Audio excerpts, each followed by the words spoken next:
Good afternoon, sir. Good afternoon, sir. Actually, the first abstract was bone mets assemble trees for survival, BMET. Right. And BMET, they have used the 27 prognostic factors. Right, sir. And there was reduction in overestimation by 1 month by the clinical versus the overestimation by this clinical versus this tool using the tool. How you feel whether BMET tool is worthwhile to use? In Indian scenario, I still feel it's a long way to go, but definitely at institutes with good kind of documentation, and it needs a lot of basically paperwork to have all these things in place. And if we have, maybe this can be tried as a what you call tool to as a specific topic for students, and a long way to go in terms of research on this topic. I think I agree with you. You should at least have a computer assisted, because every data you have to fill on the computer, and then you can. It requires a lot of data to entry in the computer. Yes. Sir, Dr. Madhav, sir, I feel that. Yes, Dr. Madhav. It's a sort of is a tool of artificial intelligence, I suppose. Because once you have entered everything, you just enter the patient data and it will tell you. But you require a lot of assistant, Dr. Madhu, for the putting all the data. One can record the data and then put all the data on the computer, and then you can analyze this. I agree with you. It may require a lot of AI. Yeah, but once it is prepared from previous inputs only, and ready-made software will help you. Thing is that if we leave aside this tool also, but all these factors are very, very important to consider whether to treat with what kind of palliative treatment that we need to go ahead, and that should be taken into consideration in the Indian scenario. That's what I feel. Thank you. Now the second question is Dr. Suman Malik from Kolkata. Yes, sir. For the second abstract, in which they have used the rapid access multidisciplinary bone metastasis clinical disease, and then they have find out the financial toxicity in those patients who have going the multidisciplinary versus for the out of the pocket expensive, and they have found that $500 versus the $3,500. Yeah. So actually, this is an important aspect, because for a palliative patient, if we can treat that patient on the same day, that actually not only improve the financial toxicity, but also that decreases patient's hospital visit, and which is significant for a painful bone mets. If you ask a patient to come for another day for the treatment or for the simulation, that is a definite logistic problem for them. So likewise in our institute also, we always try to do the palliative treatment on the same day. We do the simulation and as well as the treatment on the same day based on the patient. If you look at the other hospital, like I worked before in the TMH, in TMH also we had a specific slot on Saturday. Usually we ask patient to come on Saturday. Usually we do simulation as well as treatment on the same day. So I think this is one of the important aspects for palliative care treatment, because that not only improves the cost, out of pocket cost, but also improve the quality of life of the patient. Thank you, doctor. Now, because we have a very senior radiation oncologist, Dr. Shantanu Pal, with us. He has a vast experience in this radiation field. So I can ask what is his views. Dr. Shantanu Pal. With regard to this thing, immediate treatment versus you can calling again and again. It should be logistically, it should be immediate treatment to lower the cost, travel, all the logistics can be adhered to, if you can have a single fraction and do it immediately. So now for the abstract number 3, 16 gray 1 fraction single fraction versus the multiple fraction in phase 2 trial. I can ask this question from Dr. Shantanu Pal again. Yes. Because you have already answered this question. Now, we still do not have a proper optimal schedule, and it's going through a phase of study. And if we actually have these two SSRS protocols, we have seen that the adverse effects for the single fraction is doing better because it has lesser adverse effects, grade 3 and 4 at 4 months period. So yes. If this is, and logistically also, if you are coming for a single fraction and if you are bearing lesser costs, I think it is better that we do it. But we need a longer follow-up to know the details of this. So we need to have a longer follow-up gradually. Thank you, Dr. Paul. Now we have the next abstract number 5, abstract number 4, I think. Abstract number 4 is improving the palliative patient journey to radiation oncology by Dr. Maninder Singh, and we have to ask this question to Dr. Madhu Prastogi. Yes, sir. Whether really we use the diagnostic CT, because in this plan they have shown the diagnostic CT which can be used. Otherwise, you can use the CT SIM for the planning the patient. What do you feel, Dr. Madhu, in this? Sir, I would like to answer this question in a different way, because just before that, abstract number 3 was concerning spine SBRT. Another paper is there where we are talking about non-spine SBRT. Yes. And here we are discussing that can we omit the even CT SIM and we can use the diagnostic CT SIM. So there are so many things depending upon the patient which you are dealing with. For example, why we are talking about today the spine SRS, because it's not an easy place to handle, and where you are going to give 16 gray in one dose. It is only became possible because previously it used to be framed. You have to fix the spine, then only you can go ahead with such sort of treatment. Now we are doing because we have got better, imaging. We are implanting fiducials. We are doing infrared surface markers with real-time motion correction.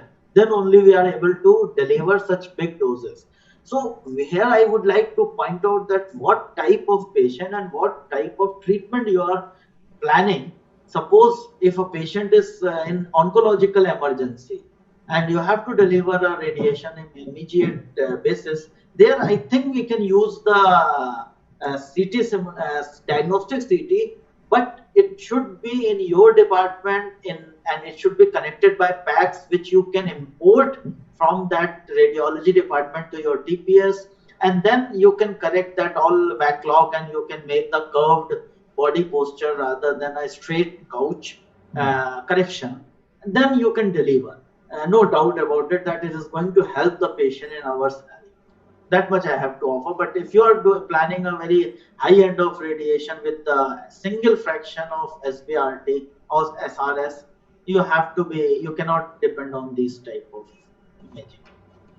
Thank you. I think very nice you have told that packs should we have before. Now I have to, for the 5th abstract, I have to ask this question from Dr. Manjeet Singh from Bhatinda. Is Dr. Manjeet is there? Is Dr. Manjeet is there? Hello, sir. Yes. Good afternoon, everybody. Good afternoon, sir. So thanks, Team Astro and Dr. Neeraj. Yes. Nice to see you, sir. There was a paper by Dr. Deepak Agarwal that same question, same way why Dr. Shantanu Pal has answered, 12 to 16 gray versus 30 gray, multiple fraction. SBRT versus the multifraction RT. What do you feel? Ki single fraction SBRT is as good as multiple fraction? So, as concerned with the pain, as concerned regarding to the pain and dependence on the opiates, definitely single fraction is equivalent to multifraction. Next, it depends upon the site and volume of disease. What dose we have to deliver. Definitely, in our scenario, it is going to help with single fraction versus multifraction. Even at All India Institute, we used to give a single fraction on every Saturdays. And that as decreases the load as well as optimum use of machines. Out of 6 machines, we used to use 2 machines for palliation on Saturdays. I think all the experts believe in the single fraction because it decreases the financial toxicity, it decreases the patient coming again and again, and good response without any significant side effects. Definitely. Sir, can I comment on this? Yes, sir. Yes, sir. Welcome. I'm Dr. Anil Thakwani. I'm from Delhi NCR. Sir, Yes. basically, I'd like to add to it, like if the bony lesion is associated with some soft tissue lesion also along with that, then Right. it's better to give, it has been seen, it's better to give multiple fractions. But if it is purely a bony lesion, and as Dr. Manjeet said, it is of a limited volume, then we can go ahead with a single fraction because of looking at the easiness of the patient, or like if it is only bony lesion, then we would like to give it in a single fraction so as to prevent the further trauma to the spinal cord. So this is what I want to add. Thank you. Thank you, Dr. Anil. Now, regarding the abstract number 6, what is the quality of life in the stereotactic ablative radiosurgery versus standard of care? I can ask this question to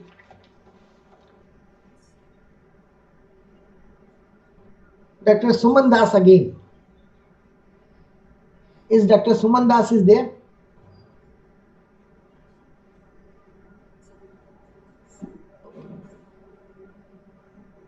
I think if he is not there, Dr. Manjeet, you can answer this question. Quality of life. As in this study, they have shown not a significant detriment for quality of life, but they have used a general tool basically. Yes, FACT-G they have used. FACT-G. Yes. So by using more specific and more sensitive tool, may have more results. But definitely in clinical setting, definitely single fraction proves other domains of life, domains like social and family worries. They have not to wait, and traveling, emotional as well as social factors. Thank you. Now for the abstract number 7.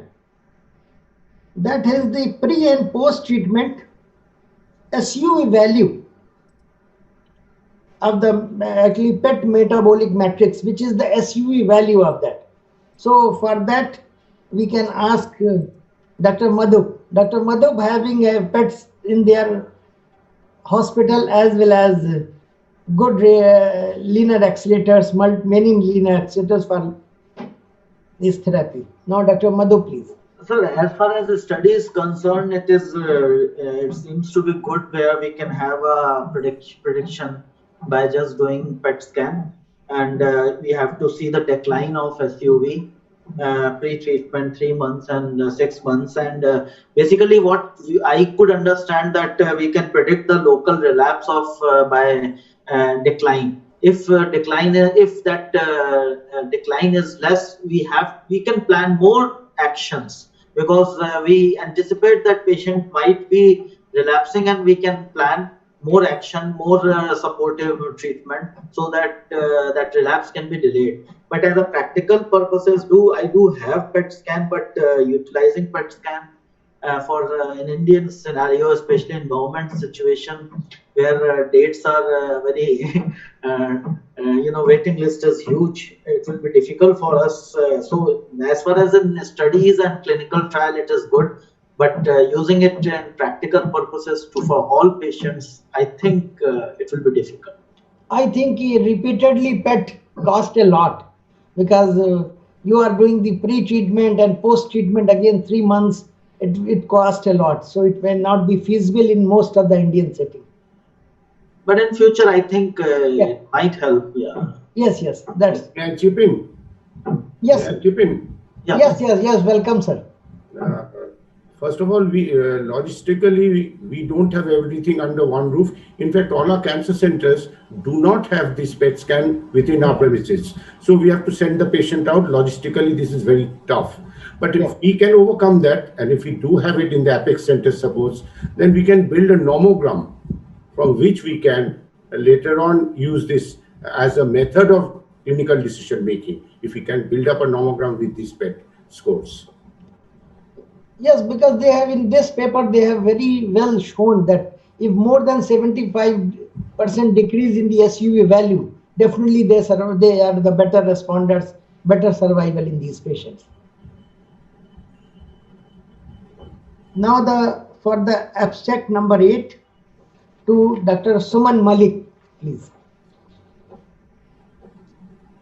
That is vertebral compression fracture, in which they have given the volumetric dosimetric analysis for the vertebral and correlated with the vertebral compression fractures, and they found the dose more than 20 gray that was associated with increased risk of the volumetric vertebral compression fracture. Yes, Dr. Suman Malik is there. Dr. Suman Malik is there. Unmute. He needs to unmute. Okay. Am I audible now, sir? Yes. Dr. Suman Malik. Yeah. So regarding the abstract number 8, this vertebral compression fracture, in which they have found the more than 20 gray dose in the single fraction. So increases the risk of volumetric, this is vertebral compression fracture, because you have worked in Tata as well. Because you have given so much high dose in the vertebral with the stereotactic body radiotherapy. Yes. Actually, what we are moving now, we are moving towards a single fraction stereotactic radiotherapy from a multi-fraction radiotherapy. So at this juncture, so previously we used to give 24 gray in 3 fractions.